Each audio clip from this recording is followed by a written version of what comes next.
The Philippine Air Force, PAF, has placed an order with Embraer for the delivery of 6 A-29 Super Tucano light attack and advanced training aircraft.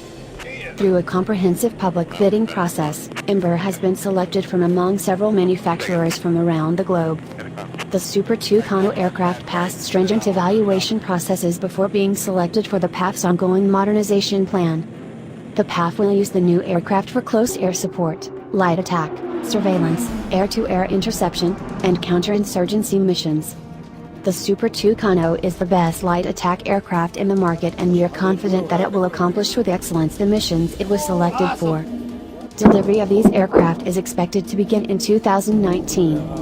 Upon completion of the delivery, the aircraft will be maintained by the PAF's 15th Strike Wing. The A-29 Super Tucano can perform a wide range of missions, such as operating from unimproved runways, Embraer stated.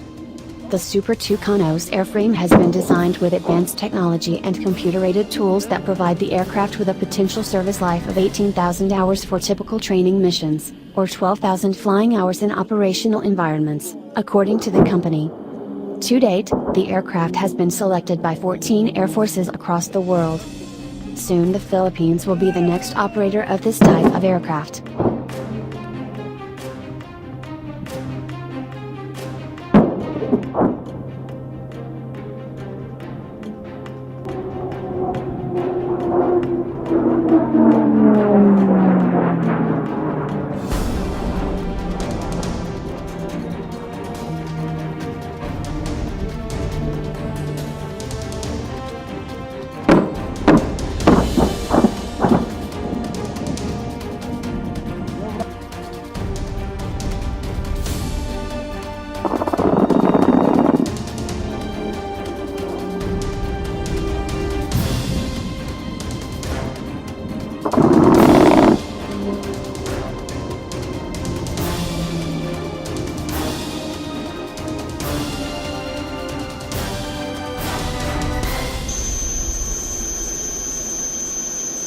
The government did not say where the aircraft will be deployed, but the poorly equipped Philippine military has long been seeking new attack planes to deal with Islamist extremists in the south and communist rebels in rural areas of the country.